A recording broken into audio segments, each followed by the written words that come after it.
Hello everyone, and welcome back to the garage with Bonesaw. This time around we'll be looking at the French Tier 6 self-propelled gun, the AMX F3 AM. Now, this is a very effective and interesting piece of artillery. It was formerly Tier 5 prior to the changes that were made to artillery, and in my opinion it's one of the tanks in the game that generally didn't suffer from the artillery nerf. It actually, in my opinion, got slightly stronger despite being upper tier. Now, it only has 270 hit points, which is pretty stock standard for most artillery. Not going to take much of a beating, especially with only 40mm of frontal hull armor. You can expect to bounce some shots though. I've had a couple of lucky ones bounce off my front plate, because you can see it's actually quite sloped. So with the right angles it happens sometimes, don't count on it. Traverse speed of 30 is acceptable. Generally you won't have too much trouble bringing your gun to bear on target, especially because it has a very wide gun arc, but I'll get onto that in a minute. Speed limit of 60 kilometers an hour, bit of a lie there. It's not generally 60 kilometers an hour, you'll average out at about 45. It takes a little while to get to it, but you will get there.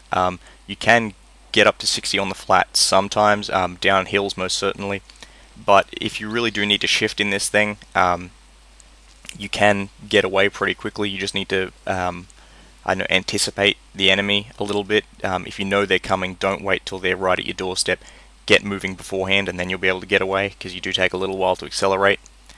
The shell damage on this thing is very good, 713 to 1188 damage. Generally you'll be seeing much lower than that, but even then that's still enough to two-shot a lot of heavy tanks. You'll be doing about 400 damage per shot. You can do quite a substantial amount of damage with this top gun. 1.96 rate of fire isn't amazing, but you can generally keep up a decent barrage on the enemy. Signal range of 750 is great. It means you'll be in contact with your allies and you'll know exactly where the enemy are. Now, this tank is, as you can tell from the name, based on the AMX 13. It shares a lot of components with it. If we go into the research tree, we can have a look at the shared components. If we would open the research tree. So yeah, a lot of shared things in there, mainly the engine and the radio. The tracks are unique to this tank and you will need to unlock them to mount the top gun, I do believe. The stock gun is the short 155mm that this tank starts with. It has a much shorter range than the top gun on this tank, and unfortunately it is unique to this vehicle, which means that you won't be able to share it with any of your other tanks. One of the benefits of this tank also is the fact that you can research across from the AMX 12T. It does take a lot more experience to get to this vehicle from the AMX 12T, but it means if you don't want to go through the Tier 4 and 5 French artillery pieces, you just don't want to deal with the small 105mm guns, that's fine, you can go through the light tanks. Now as you can see, this stock gun only has about 77mm of penetration, only does about 720 damage, and has about 0.82 accuracy with 7-second aim time and a 2.46 rate of fire. It's not a great gun. Its range is roughly 2/3 of the map. There will be some small blind spots. However, you can generally work through this gun pretty quickly and unlock the top cannon, the 33 caliber 155mm. This thing drops your rate of fire by about half to 1.96. Average penetration is 90, which is better. The average damage is about 950, as I said, generally pretty good. You will be getting about roughly half of that, about 400 damage, but it's alright. And 0.78 accuracy.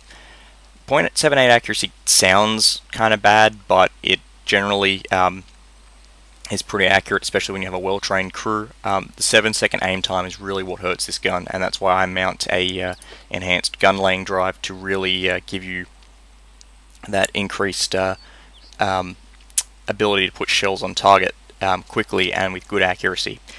You only have about 25 shots in this tank, which doesn't seem like very much, but with only about 2 rounds per minute. Generally speaking, you're not going to run out of shells in a battle. You can carry heat ammunition if you want to. I generally don't since the nerf, simply because of the fact that you can't rely on it hitting the target 100% of the time. But I have packed it on a couple of occasions and it's done me quite well with that very high penetration. Now, I did mention that this tank seems to be one of the tanks that is more well off than other artillery pieces in the post artillery nerf era of World of Tanks, and this is for a couple of reasons. First off, it is still quite fast. It's not quite as fast as it used to be, but it can get up to speed, which means that if the enemy are coming for you, if they've broken through the lines, you can get the hell out of dodge really quickly. Some of the other artillery pieces at this tier, things like the Hummel, the S51, things like that, really struggle to get a move on. The only things that really, I guess you say, rival you in terms of speed would be things like the FV304, and it has a really short gun range anyway, so it's generally going to be moving up pretty close to the front lines anyway, and getting the most out of that speed, whereas you've just got it as a great escape mechanism if you need it in the F3. The other upside that I think really gave this tank substantial advantage after the nerfs is its gun. Normally, this gun, the aiming circle at medium to long range, is not a circle, it's an oval, which means it's narrower at the sides, longer at the front and rear. And this meant you used to have some chronic problems with this tank, where even when the gun was fully aimed in, you would overshoot or undershoot because it would land in that zone of the oval that wasn't covering the enemy tank. And with such a low rate of fire, it could be absolutely frustrating having a perfectly aimed shot on a target and have it just land right in front of him or right behind him and do absolutely nothing. But since the artillery nerf and the accuracy buff was universal in World of Tanks. It's affected every vehicle in the game, including artillery. That's why they nerfed the accuracy to counteract that. But the accuracy buff means that the shells land in the outer edges of the circle less often when your gun is fully aimed.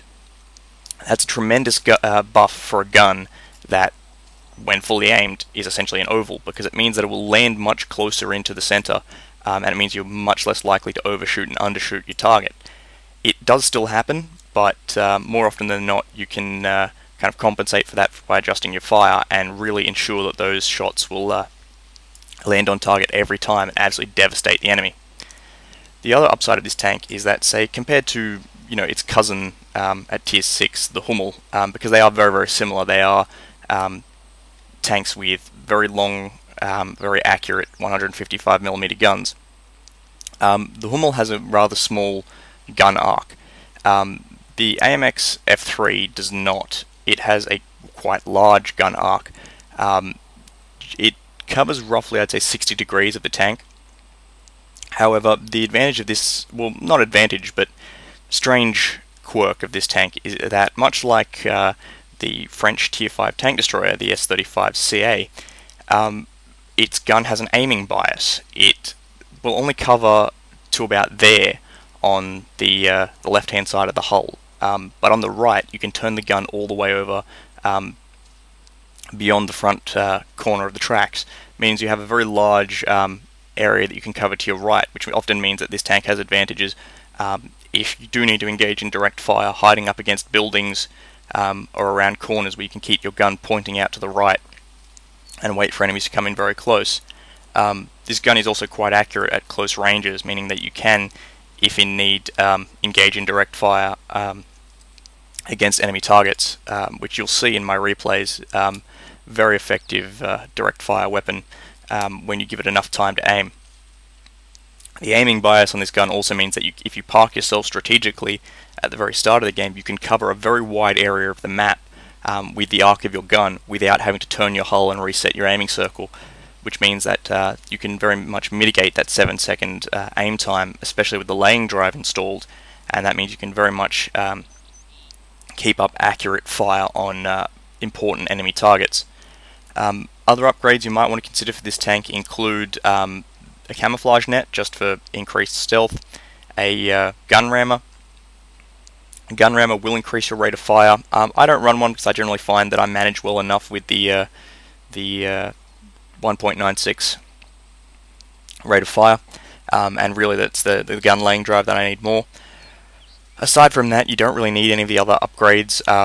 View range in this tank isn't particularly useful because you'll have other people spotting for you, and most of the other durability enhancing upgrades generally aren't worth it because you only have 270 hit points. At tier 6, that's a one-shot kill for plenty of tanks. Light tanks will generally tear you apart. So realistically, you're better off just, if you know the enemy coming, get the hell out of dodge. If you can, ambush them around a corner. But realistically, your survival lies in your gun and less so in your armor. In terms of survivability, by the way, this tank does have 2 or 3 invisible hitboxes. I haven't been able to quite work it out, but essentially it has 2 hitboxes right next to the gun that are invisible. They're not part of the model, but essentially if you get a shell that passes through them, they can kill your crew members because this tank is it's an artillery piece. Driver is located in here, you can see his hatch, but it's open topped. The crew are supposed to be out here in the back. The commander, the loaders, and the gunner. And so I have had shells that appeared to miss me. They kind of skimmed over the top of my tank, didn't hit me, but went through this zone next to the gun, and all of a sudden I've got the indicator of I've lost a loader. So it does happen. Generally speaking, it's not too much of a concern because it means, you know, you're being shot at, you'll be dead anyway pretty quickly. But you do have to remember that this is technically an open-top tank. Artillery shells, high explosive shells, will do a lot of damage to you. So generally you want to stay back, stay hidden. The top gun does have full map range, so you can rain down shells on pretty much anyone, so long as you have a decent shot on them, and really you can be a very effective piece of fire support on a team with this tank if you have the patience and the sensibility to make the use of your gun arc and just really aim those shots in and dump very high damage, high explosive shells on the important enemy targets. So here we are on Sand River in the French AMX F3 tier 6 self-propelled gun. As you can see, my good friend Oberst-Fegelein is driving along in his tier 6 Hummel German tank destroyer. It's a standard battle and it's very good tier 6 matching here. Plenty of things that we can do large amounts of damage to, and plenty of tier 5s that this tank can very easily one-shot with its very large 155mm gun. So as you can see, it's very capable of moving to good firing positions quite quickly. It has an average speed of about 20 to 30 kilometers an hour when maneuvering, but in straight lines it can get up to about 50 kilometers or higher, as it is built on an AMX 13 chassis. So just trying to get some early game shots in. As you can see, the aim time is considerable. I do have a gun laying drive to help offset this, however. And as you can see, a very tight aiming circle there. Now it's important to note that the aim circle on this gun, when fully aimed, is generally an oval. And this means that generally you will have a slight tendency to overshoot or undershoot certain targets. So trying to put some shots into this VK36 here, just waiting for it to aim. Hopefully I can put a shell into him. So trying to lead the target. Good 224 damage hit there. Slightly lower than I would have hoped, but as you can see it hit his front plate instead of the side of his turret. But it's still a good amount of damage, and I've probably done some crew damage to him as well. Now this is the sort of things that you really like as an artillery player, particularly with a heavy gun like this vehicle. You really like soft targets like Churchills grouped up together, because they're not moving. I can put some effective fire into them and hopefully do some good damage through their thin top armor. Now that one wasn't a direct hit, but I actually did get some splash damage on that. However, I've decided to bug out because we've got a medium tank up in about sector A7, and I really don't want him to spot me, so as I said, good speed, and I can very easily redeploy back to a safer position. So as you can see on the straight here, getting up to about 50 to 60 kilometers per hour. It does lose a fair bit of speed when it maneuvers, but the good top speed in straight lines is very good if you need to shift positions. So we've spotted some more enemies. I'm going to go after this Churchill Mark 7. as he's a very well armoured target and we may not have anything on our team adequate to damaging him. Fagerline is working town area, hopefully doing some damage. Unfortunately, he doesn't have very much luck with his Hummel in this game. The gun betrays him a little bit. So that was a good hit on that Church Mark 7 there. As you can see, the tracer went into the target and then there was no explosions. That means it was a direct hit. And we're switching fire over this town sector just to support our tank destroyer here, who's feeling somewhat lonely. As you can see, the reload on this gun is somewhat lengthy, and a gun rammer can be a valuable investment on this tank. Alright, just trying to push shell on this KV-1S. Good direct hit for an 810 damage roll. I obviously went through the turret roof there, and one shot killed the KV-1S. So as you can see, very potent gun at tier 6, the 155mm howitzer. The shell travel time on this gun is also quite good. Even at long ranges, you can very easily hit targets quite quickly, as it is a long-barreled howitzer compared to, say, the short-barreled howitzer on the grill, which takes a substantial amount of time to get to target. So things aren't looking very good for our team at the moment. We are losing 3-7. And I'm currently one of the few players in our team who actually does have a kill. So I'm going to try and put some effective fire out and engage on these targets. Now, as you can see here, this gun isn't amazing for counter battery fire.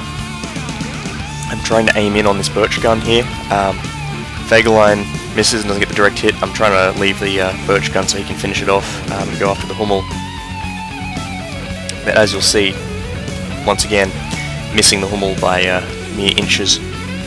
I'll go after the birch gun again when I'm reloaded, but I won't get the hit. He's smart enough to have moved on.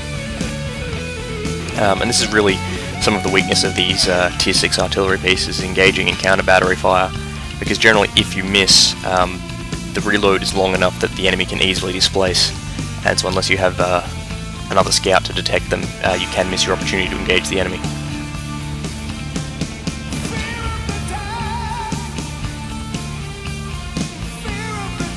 So we've managed to pick up an extra 2 kills at the moment, but we are still losing 5-9.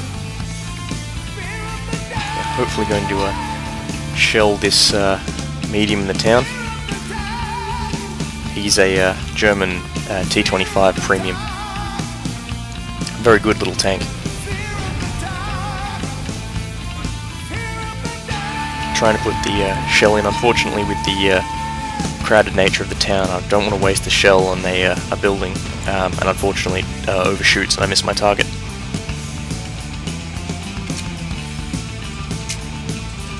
So here we are, just waiting for the reload and attempting to get some fire into these heavy tanks. As you can see, we are losing 6-10, and of the 4 tanks remaining on the team, 2 of them are artillery, so our position isn't particularly strong at the moment. However, this medium tank, our Matilda over on this left flank, actually proves to be quite effective against this T25.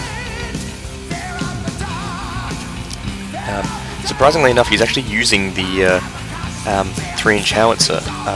Normally, most Matilda players use the Mark 10B howitzer. So as you can see there, easily taking out that T25 to secure our Matilda. And Fagerline and myself are engaging this BK-36. He's down to 2%. Our tank destroyer Su-100 easily takes him down. It's stages in the game like this where artillery can really be valuable. Enemy are on low health, and it's very easily for artillery to do track damage to immobilize them, for allies to kill them, or to easily finish off wounded targets.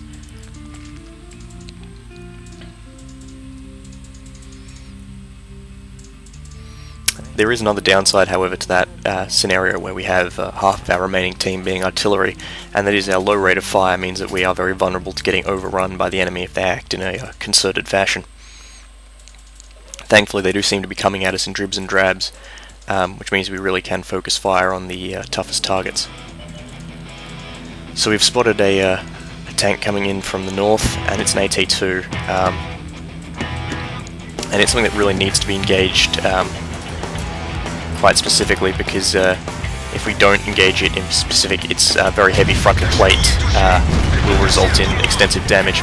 So a good double attack there from myself and Fagerline easily takes out the AT2, but unfortunately Fagerline is destroyed by a lurking M10 Wolverine, and I take a hit there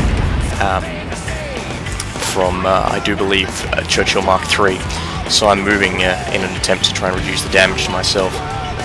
Thankfully our Su-100 takes out the Churchill 7.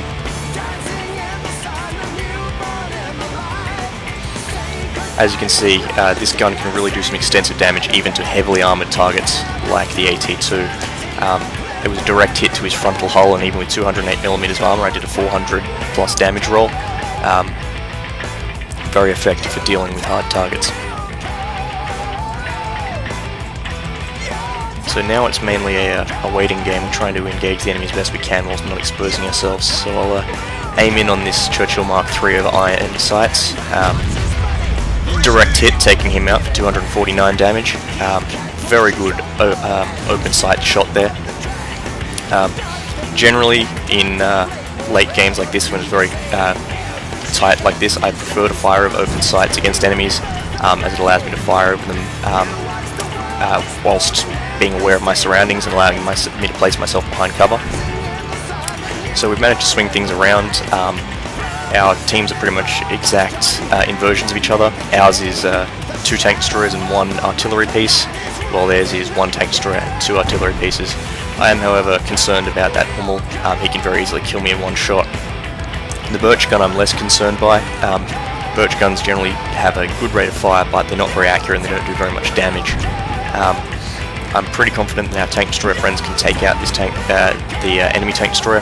However, I'm going to try and circle around and see if I can get a derp shot into him from behind, hopefully negating him from spotting our allies. However, the Su-100 easily takes the Wolverine out, which means that I can use my superior speed to go and engage the enemy artillery and scout for our allies so they don't get ambushed by artillery, as I am technically the least valuable member of the team now.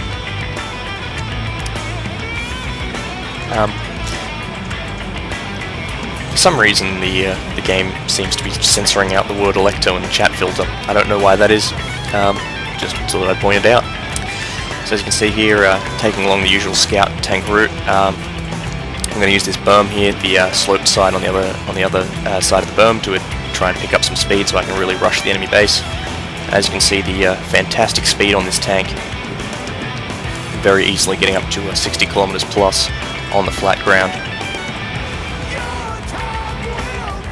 So I've got both tank destroyers circling around to back me up from the other side. That way we can get the best pincer move we can on the enemy. And I've spotted the Birch gun. It looks like we did splash him a little bit earlier. He's on 13%.